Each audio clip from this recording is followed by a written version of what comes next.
अब फिर से बोलो शंकर जी की जय। देखो फुर्सत के दिन कभी नहीं आएंगे। आदमी ना दिन रात काम करते रहता है, ठीक है। अभी मैंने बताया था कि जब तुम 8 घंटा सही पढ़ लोगे तो आगे जा करके 14 घंटा 12 घंटा तुम्हें काम नहीं करना पड़ेगा। तो देखो अगर अभी मतलब सभी लोग दिन रात काम करते रहते हैं, भागते रहते हैं, दौड़ते रहते हैं इधर उधर। कोई ड्यूटी गया, कोई सुबह ही घर से निकला ड्यूटी के लिए, शाम को रात को आएगा। और रात को जब तुम सो जाते हो, जब तक किसी के घर में उसके पिताजी आते हैं और आ करके नमस्ते और बैठ जाओ, अंदर चलते जाओ, जिसको जहाँ जगह मिले वहाँ बैठ जाओ। तो काम करने के लिए जब हम जाते हैं, हमारे माता पिता काम करने के लिए जाते हैं तो कहाँ जाते हैं? ड्यूटी जाते हैं।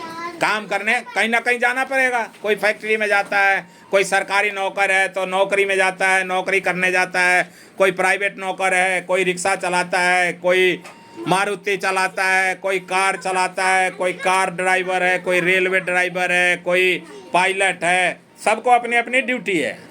जैसे हरविंदर के पापा, वो उनकी ड्यूटी 12 की है ना, अच्छा, रिक्शा चलाने का काम। तो ऐसे कोई साइकिल मिस्त्री है तो भी वो जाता है ना दुकान पर, सुबह सुबह जल्दी उठ के जाता है। तो देखो सब लोगों को काम है और सभी लोग कुछ ना कुछ काम करते हैं। जब काम करते हैं तो उससे कुछ पैसा मिलता है, उससे उनका जीवन चलता है। एक संत बहुत दिनों से नदी के किनारे बैठे हुए थे। संत मतलब साधु। साधु हैं ऋषि मुनि। वो ऋषि मुनि जो हैं उनको साधु कहते हैं। तो वो साधु नदी के किनारे बैठे हुए थे। एक दिन किसी व्यक्ति ने उनसे पूछा, आप नदी के किनारे बैठे बैठे क्या कर रहे हैं?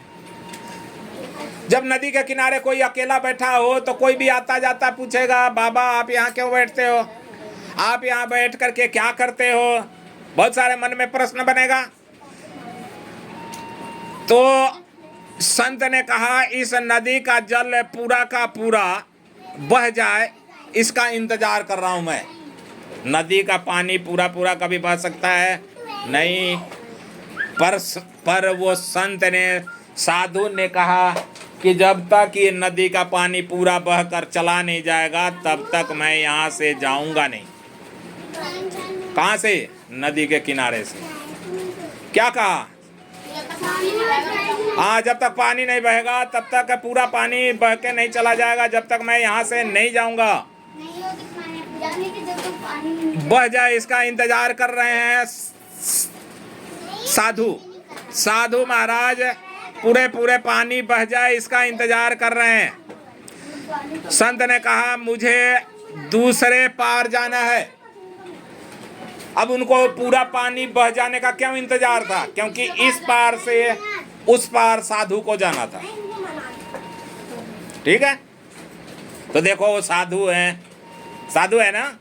और साधु जब हैं भगवान के प्रार्थना करते हैं तो भगवान के प्रार्थना करने के बावजूद भी वो बैठ करके नदी के पूरे पानी बह जाने का इंतजार कर रहे हैं। संत ने कहा, मुझे दूसरे पार जाना है, सारा जल बह जाएगा तो मैं चलकर उस पार चला जाऊंगा। उस व्यक्ति ने गुस्से में कहा, आप पागल और नासमझदार बाबा हो, है ना। तुम साधु तो हो पर पागल हो। ये नदी कभी बहना बंद होगा? कभी नहीं। इसमें से तुम्हें कभी जमीन दिखेगा? नहीं दिखेगा। तो तुम पार कैसे करोगे? इसलिए तुम पागल हो और नासमझदार भी हो। तो पागल और नासमझदार कहने के बाद में वो व्यक्ति जो है उनको जैसी बात कर रहे हैं, कह रहा है कि आप नासमझ जैसी बात कर रहे हैं, ऐसे तो हो ही नहीं सकता कि कभी भी ये पानी बंद हो सके, क्योंकि नदी का वास्तविक जीवन बहना ही है। नदी में जब तक पानी बहता नहीं रहे तो नदी नहीं कहा जाता, है ना। नदी का पानी कभी खत्म नहीं होता, बहना कभी खत्म नहीं होता। यह काम लोगों को देख करके ही सीखा है। तुम हमेशा सोचते रहते हो कि जीवन में थोड़ी बाधाएं कम हो जाए, कुछ शांति मिले, फलाना काम खत्म हो जाए। सुनो, ये पाठ का नाम ही था तुषार, इस पाठ का नाम था फुर्सत के दिन कभी नहीं आते। तो बाबा ने कहा कि ये नदी का पानी बहना जब बंद हो जाएगा तो मैं इस पार से उस पार बड़े आसानी से चला जाऊंगा। फिर बाबा जब ये कहा तो बाबा के इस बात को सुन करके उस आदमी ने, जिसने प्रश्न किया था कि बाबा आप यहाँ क्यों बैठे रहते हो, तो उस व्यक्ति ने गुस्से में कहा आप पागल और नासमझ हो, जैसी बातें कर रहे हो ऐसा तो हो ही नहीं सकता। तब संत ने मुस्कुराते हुए कहा यह काम लोगों को देख करके ही सीखा है, तुम हमेशा सोचते रहते हो। साधु ने कहा, सुनो, साधु बाबा समझदार थे, लेकिन उस व्यक्ति को समझाना चाहते थे कि जिस प्रकार से नदी हमेशा बहती रहती है, झरना हमेशा चलता रहता है और समुद्र हमेशा बहते रहता है, वैसे ही मनुष्य का काम कभी खत्म नहीं होता। एक काम हम खत्म करेंगे, दूसरा काम आ जाएगा, वो काम खत्म करेंगे, तीसरा काम आ जाएगा। तो जब ये सारे काम खत्म हो जाएंगे, हम सोचेंगे कि ये सभी काम खत्म हो जाएंगे, समाप्त हो जाएंगे, तब थोड़ा हम आराम करेंगे। इसलिए ऐसा सोचना व्यर्थ है और जब जब समय मिले हमें आराम करना चाहिए, अपने शरीर को आराम देना चाहिए, और इतना भी आराम नहीं कि हम आलसी बन जाएं।